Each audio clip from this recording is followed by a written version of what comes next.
Good morning students.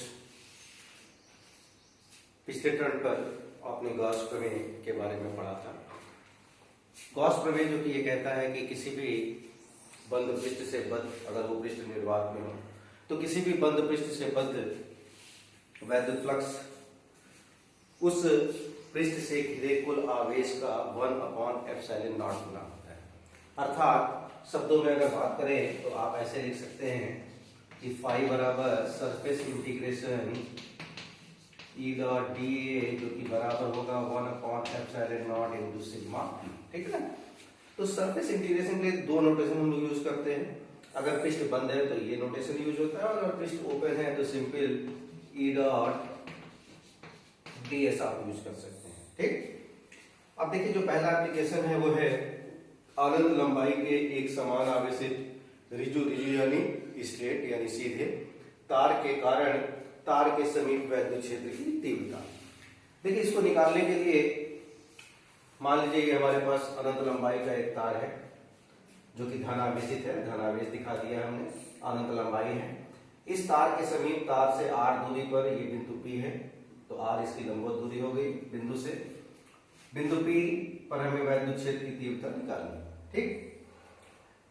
अब आप पढ़ चुके हैं कि किसी भी बिंदु पर वैद्युत क्षेत्र की तीव्रता अगर गॉस के प्रमेय का प्रयोग करते हुए यानी अप्लाई करते हुए गॉस के प्रमेय को अगर निकालना है तो हमें क्या करना होता है, हमें एक सिमेट्रिकल गॉसियन पृष्ठ की कल्पना करनी होती है। ये सिमेट्रिकल गॉसियन पृष्ठ क्या है?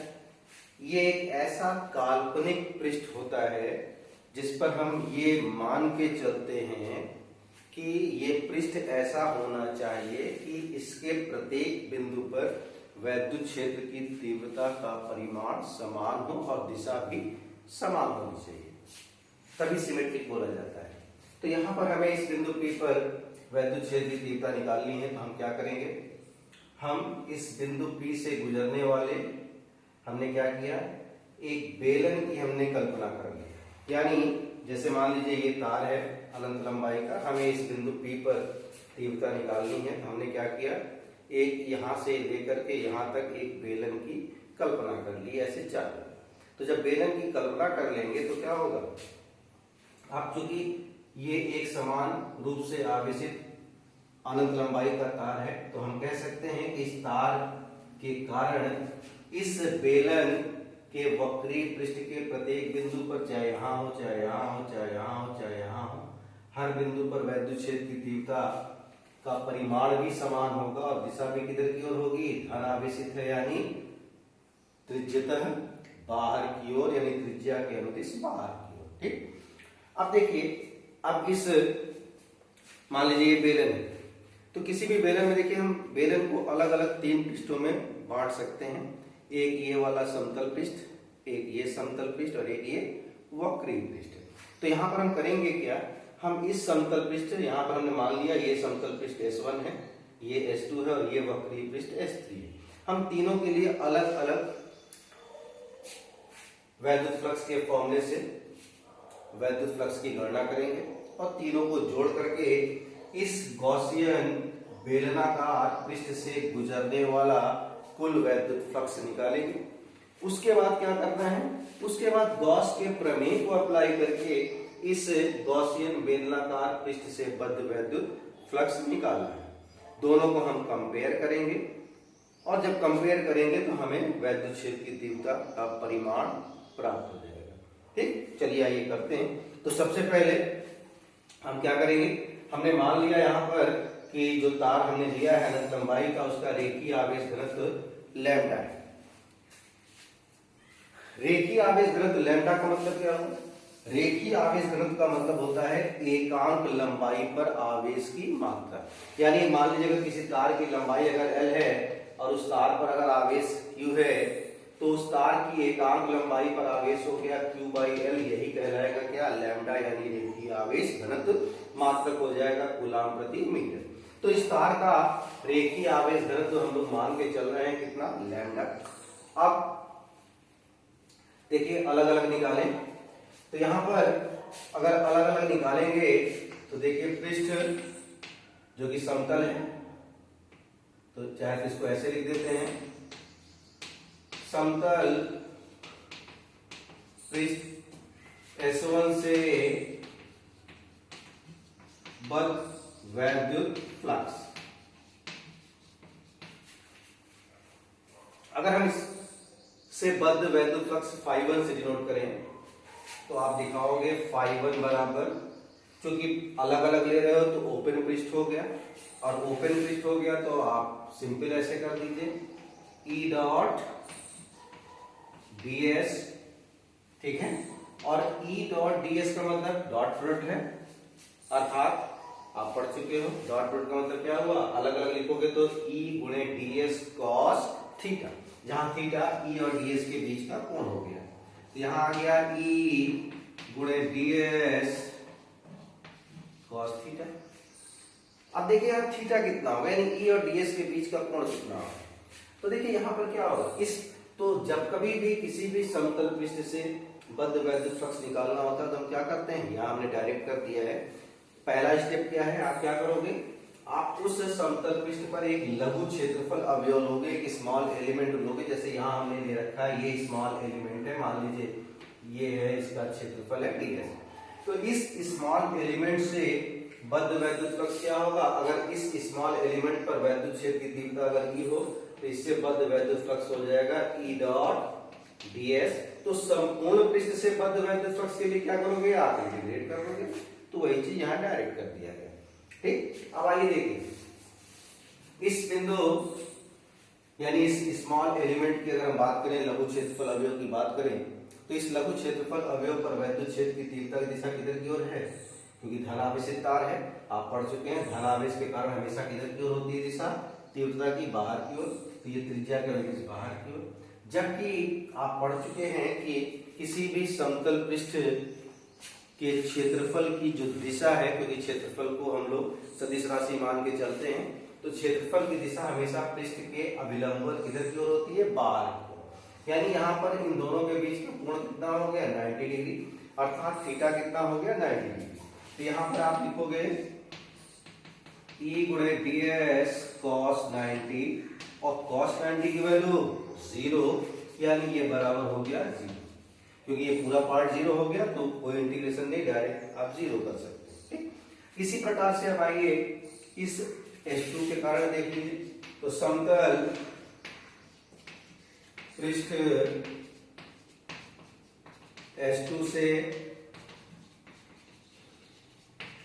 बद्ध वैद्युत फ्लक्स, ठीक उसी तरह से जैसे S1 के लिए निकाला, φ2 बराबर surface integration E dot ds, यानी इसको आप लिखोगे E गुणे ds, परिमाण आ गया, E गुणे ds इंटू कॉस थीटा, यानी E गुणे ds इंटू कॉस, और यहां पर भी देखिए तो क्या होगा, इस समतल पृष्ठ पर ये जो लघु पृष्ठ लिया है, स्मॉल एलिमेंट लिया है, इस स्मॉल एलिमेंट पर अगर विचार करिए तो इस तार के कारण यहाँ पर भी वैद्युत क्षेत्र की तीव्रता दिशा किधर की ओर, बाहर की ओर, और क्षेत्रफल वेक्टर किधर की ओर जाएगा, यानी इस स्मॉल एलिमेंट के क्षेत्रफल दिशा किधर की ओर जाएगी, बाहर की ओर, यानी लंबवत यानी नीचे की ओर। इसका मतलब यहाँ पर भी दोनों के बीच का एंगल कितना हो गया, 90 डिग्री।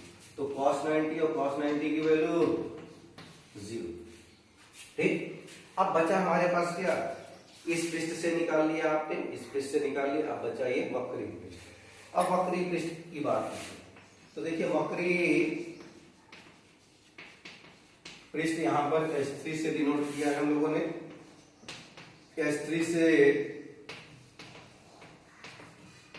बद्ध वैद्युत फ्लक्स, φ3 से डिनोट कर दें, सरफेस इंटीग्रेशन सेम यहाँ पर E डॉट ds पहला स्टेप से बराबर E गुणे ds इंटू कॉस थीटा। अब देखिए यहाँ पर इस वक्री पृष्ठ से निकालने के लिए क्या किया हमने, यहाँ पर भी एक स्मॉल एलिमेंट ये ले लिया, कहीं भी आप ले सकते हैं, यहाँ ले सकते हैं, यहाँ, तो जिस बिंदु पर निकालना हमने उसी के चारों ओर एक लघु क्षेत्रफल अवयव लिया। इस लघु क्षेत्रफल अवयव की अगर बात करें तो क्या हो जाएगा, इस तार के कारण यहाँ पर वैद्युत क्षेत्र की तीव्रता दिशा बाहर की ओर होगी, और इस लघु पृष्ठ अवयव के क्षेत्रफल वेक्टर की दिशा भी पृष्ठ के अभिलंब किधर की ओर, बाहर की ओर, यानी इसका मतलब कि ई और डीएस दोनों एक ही दिशा में हो गए, यानी थीटा कितना हो गया 0। ठीक, कहीं पर भी आप लेंगे हर जगह थीटा 0 आएगा। तो यहां पर आ गया, इस ई को आप कांस्टेंट है बाहर ले सकते हैं, क्योंकि हमने बताया था हर बिंदु पर परिमाण समान होगा। बचा अंदर सरफेस इंटीग्रेशन ds cos 0, और cos 0 की वैल्यू 1, यानी यहां पर आ गया सरफेस इंटीग्रेशन ds। और सरफेस इंटीग्रेशन ds का मतलब क्या हुआ? सरफेस इंटीग्रेशन ds का मतलब ये जो वक्रीय पृष्ठ है, इस वक्रीय पृष्ठ का कुल पृष्ठीय क्षेत्रफल। तो कुल पृष्ठीय क्षेत्रफल कैसे निकालेंगे? क्या होता है बेलन का, आप जानते हैं बेलन का कुल पृष्ठीय क्षेत्रफल होता है 2 पाई r। अगर बेलन की लंबाई h है तो 2 पाई RH। अब यहाँ पर क्या है, यहाँ पर देखिए जो हम लोगों ने काल्पनिक गॉसियन बेलनाकार पृष्ठ लिया, उस बेलन की लंबाई कितनी हम लेके चल रहे हैं? L लेके चल रहे हैं, ठीक है। और त्रिज्या कितनी हो गई? R हो गई बेलन की। तो बेलन की त्रिज्या r और इस काल्पनिक बेलन की लंबाई l, यानी इसका यहाँ पर पृष्ठीय क्षेत्रफल हो गया इस वक्रीय पृष्ठ का 2 पाई r है। ठीक, तो अब इस संपूर्ण गॉसियन बेलनाकार पृष्ठ से बद्ध वैद्युत फ्लक्स कितना होगा? निकाल लिया जाए, जोड़ दिया जाए। संपूर्ण गॉसियन बेलनाकार पृष्ठ से बद्ध वैद्युत फ्लक्स फाई बराबर phi 1 plus phi 2 plus phi 3। Phi 1 और फाई 2 की वैल्यू 0, तो ये हो गया 0, और फाई 3 आपने निकाल लिया 2 पाई आर एल साथ में ई। तो यहां पर कुल वैद्युत फ्लक्स हो गया 2 पाई आर एल इंटू ई। इक्वेशन नंबर 1 कर लीजिए। ठीक, अब क्या करेंगे हम? अब ये तो मैथमेटिकली आपने निकाला, अब हम गॉस का प्रमेय लगाएंगे। तो गॉस का प्रमेय लगाएंगे तो देखिए क्या निकलेगा।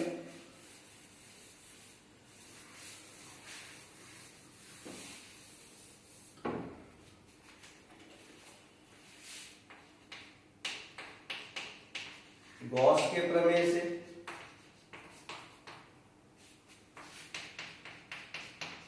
गॉसियन बेलनाकार पृष्ठ से बद्ध कुल वैद्युत फ्लक्स प्रमेय लगाइए। क्या है प्रमेय? क्या बताया था? किसी भी बंद पृष्ठ से बद्ध वैद्युत फ्लक्स उस पृष्ठ से घिरे कुल आवेश का 1/ε0 गुना। ठीक, तो यहां पर देखिए क्या होगा। पृष्ठ से घिरा कुल आवेश, और पृष्ठ से घिरा कुल आवेश यहां कैसे निकालेंगे? पृष्ठ से घिरा कुल आवेश यानी ये है बेलनाकार पृष्ठ, ठीक है ना। इसके भीतर कुल आवेश कौन सा होगा? जो इस अनंत लंबाई के तार की इस L लंबाई पर, यानी यहां से यहां तक जो आवेश दिख रहा है, यही आवेश इस बेलनाकार पृष्ठ के भीतर कहलाएगा। यानी हमें क्या करना है? हमें तार की L लंबाई पर आवेश निकालना है। उसके लिए हम लोगों ने तार का रेखीय आवेश घनत्व लिया था लैम्डा, यानी तार की एकांक लंबाई पर आवेश कितना है? लैम्डा, हमें पता है। तो तार की L लंबाई पर आवेश कितना होगा? एकांक लंबाई पर अगर आवेश है लैम्डा, तो L लंबाई पर आवेश क्या हो जाएगा? L lambda. ठीक, तो यहां पर ये हो गया 1/ε0 इंटू L लैम्डा। ठीक, समझ में आई बात? अब इन दोनों को कंपेयर कर लिया जाए, दोनों एक ही चीज बता रहे हैं। तो समीकरण 1 व 2 की तुलना करने पर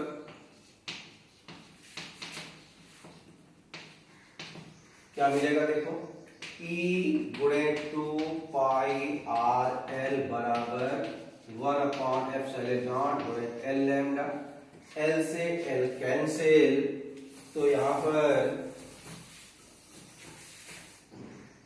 ये बराबर क्या आ गया 1 अपॉन ये 2 इधर गया pi epsilon naught into lambda by r. ठीक, ये निकल आया अनंत लंबाई के एक समान आवेशित तार के निकट वैद्युत क्षेत्र की तीव्रता का परिमाण। दिशा क्या होगी, अगर धन आवेशित तार है तो तार के अभिलंबवत बाहर की ओर, अगर ऋण आवेशित तार होता तो तार के अभिलंबवत तार की ओर। ठीक है ना। अगर इसको वेक्टर फॉर्म में लिखना चाहें तो कैसे लिखेंगे 1 upon 2 pi epsilon naught into lambda by r. यहाँ पर क्या करेंगे आर के साथ यानी इस आर की दिशा में त्रिज्या की दिशा में एकांक सदिश कर देंगे। ठीक है, तो ये है अनंत लंबाई के तार के कारण तार के समीप वैद्युत क्षेत्र की तीव्रता। वेक्टर फॉर्म में भी हम लिख दे रहे हैं, आपको आगे काम आएगा 1 upon 2 pi epsilon naught into lambda upon r साथ में आर। तो जहां आर कैप क्या है, इस आर की दिशा में एकांक सदिश। ठीक, धन्यवाद।